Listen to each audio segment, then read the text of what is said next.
राधिका बरसाने वारी की जय। राधे राधे। आज हमें बृहस्पति ग्रह को शुभ कैसे करें, उन उपायों के बारे में हम आज बात करेंगे। बृहस्पति ग्रह की महादशा या अंतरदशा में क्या करना चाहिए और बृहस्पति आपकी कुंडली में शुभ है या अशुभ, उन लक्षणों के बारे में भी आज जानेंगे। तो पहले यह जान लेते हैं कि बृहस्पति ग्रह का संबंध हमारे जीवन में किस किन वस्तुओं से होता है। वैसे तो बृहस्पति ग्रह हमारे जीवन में धन, विवाह, संतान सुख, बुढ़ापे के सुख और शिक्षा से संबंध रखते हैं। बृहस्पति के शुभ होने पर जीवन में धन की कमी नहीं रहती, विवाह में बाधाएं नहीं आती, वैवाहिक सुख और संतान का सुख और बुढ़ापे का सुख बृहस्पति ग्रह के शुभ होने के लक्षण हैं। बृहस्पति ग्रह स्त्री की कुंडली में अच्छा है तो विवाह और पति सुख में कभी कमी नहीं होती। बृहस्पति ग्रह स्त्री की कुंडली में विवाह और पति के कारक माने गए हैं। जिन स्त्रियों की कुंडली में पति सुख होता है और विवाह में कोई बाधा नहीं आती तो उनके बृहस्पति अच्छे माने जाते हैं, और वहीं बृहस्पति के अशुभ होने पर पति सुख में कमी होती है। पति बात नहीं मानते, विवाह में बाधा आती है और आगे संतान सुख में भी कमी रहती है और जीवन में धन की भी कमी बनी रहती है। बृहस्पति के शुभ होने पर व्यक्ति की शिक्षा भी बहुत अच्छी होती है। यदि किसी कारणवश शिक्षा बीच में ही छोड़नी भी पड़ जाए तो भी जितनी शिक्षा प्राप्त की है व्यक्ति उसी से भी लाभ प्राप्त कर लेता है।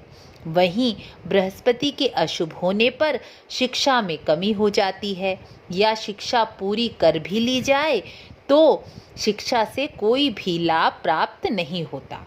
बृहस्पति ग्रह को हमारे ज्योतिष विज्ञान में गुरु माना गया है। बृहस्पति ग्रह को सबसे ऊंचा दर्जा भी ज्योतिष में दिया गया है। कहते हैं कुंडली में यदि गुरु बली है या गुरु लग्न में है तो वह कुंडली के 1,00,000 दोषों को भी दूर कर देता है। जब तक हमारे जीवन में गुरु नहीं होंगे, शिक्षक नहीं होंगे, तब तक कुछ भी सीखना या कुछ भी करना संभव नहीं होगा। ऐसा ही कुंडली में बृहस्पति ग्रह का महत्वपूर्ण स्थान है। गुरु ही ज्ञान के मालिक होते हैं और गुरु ग्रह का संबंध हमारे जीवन में बड़े बुजुर्गों को, पिता, दादा, साधु महात्माओं और ब्राह्मणों से होता है। इसलिए बृहस्पति ग्रह का शुभ फल प्राप्त करने के लिए कभी भी बड़े बुजुर्गों का, साधु महात्माओं का और ब्राह्मणों का कभी भी अपमान नहीं करना चाहिए और न ही अध्यापकों, शिक्षकों का और धर्म के गुरुओं का अनादर करना चाहिए। चाहे उन्होंने कुछ भी किया हो, आप अपनी तरफ से उनका अनादर ना करें। पीपल के वृक्ष का अनादर भी बृहस्पति के दोष उत्पन्न करता है। पीपल के वृक्ष का सदैव आदर करना चाहिए क्योंकि यह सब बृहस्पति ग्रह से संबंध रखते हैं। इनका अपमान बृहस्पति का अपमान माना गया है। पीपल के वृक्ष को कभी कोई हानि नहीं पहुंचाना चाहिए, उसे जड़ से नहीं उखाड़ना चाहिए। जितना अधिक आप दूसरों का सम्मान करेंगे उतना ही आपके अंदर ज्ञान बढ़ेगा। यदि आपके घर के सामने पीपल का वृक्ष है या आपके घर में ही पीपल का पौधा लग गया है तो घर वाले पौधे को सम्मान पूर्वक जड़ से निकालकर किसी गमले में लगाकर मंदिर में छोड़ आना चाहिए। और यदि आपके घर के सामने पीपल का विशाल वृक्ष है तो उस वृक्ष को जल से सींचकर प्रणाम कर दिया जलाना चाहिए। इतना करने से ही बृहस्पति शुभ फलदाता बन जाते हैं। यदि आप यह सब नहीं करेंगे तो आपकी कभी भी तरक्की नहीं हो पाएगी। बृहस्पति ग्रह की महादशा या अंतर्दशा आने पर गले में पीला धागा या सोने की चैन डालनी चाहिए। बृहस्पति के दिन विष्णु सहस्रनाम का पाठ, हल्दी या केसर का मस्तक पर तिलक करने से बृहस्पति ग्रह को बल मिलता है और बृहस्पति ग्रह शुभ फलदाता बन जाते हैं। बृहस्पति का शुभ फल प्राप्त करने के लिए बच्चों को पढ़ने लिखने की पुस्तकें, कॉपी, पेंसिल बांटनी चाहिए, या फिर गरीब बच्चे जो पढ़ नहीं सकते उन्हें फ्री में पढ़ाने से यानी शिक्षा का दान करने से भी बृहस्पति अपना शुभ फल देते हैं।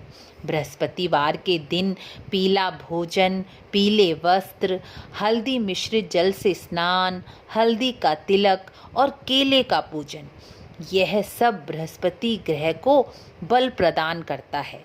बृहस्पति ग्रह के यह शुभ नियम करने से बृहस्पति ग्रह तो शुभ होंगे ही, इस उपाय से विवाह में आ रही बाधाएं भी समाप्त होती हैं। बृहस्पति ग्रह का शुभ फल प्राप्त करने के लिए घर के बड़े बुजुर्गों का और अपने घर के मंदिर के पुजारी का पांव हाथ लगाकर आशीर्वाद लेते रहने चाहिए। परिवार के रीति रिवाजों और संस्कारों के विरुद्ध कभी नहीं जाना चाहिए। परिवार के रीति रिवाज अवश्य ही पालन करने चाहिए। बृहस्पति के दिन सीधे हाथ की फर्स्ट फिंगर में पुखराज रत्न पहनने से भी बृहस्पति शुभ फल दाता बन जाते हैं। पुखराज को स्वयं कैसे अभिमंत्रित करें, इसे कैसे पहने, किस नक्षत्र में पहने, इसकी वीडियो मैंने डिस्क्रिप्शन में लिंक दिया है, वहाँ से ले लीजिए। और पुखराज रत्न के बारे में पूरी जानकारी आप उस वीडियो को देखकर प्राप्त कर सकते हैं। आपको वीडियो अच्छी लगी हो तो लाइक, शेयर, सब्सक्राइब करना ना भूलें और इन उपायों को अपनाकर लाभ प्राप्त करें। तो मिलते हैं अगली वीडियो में। राधे राधे।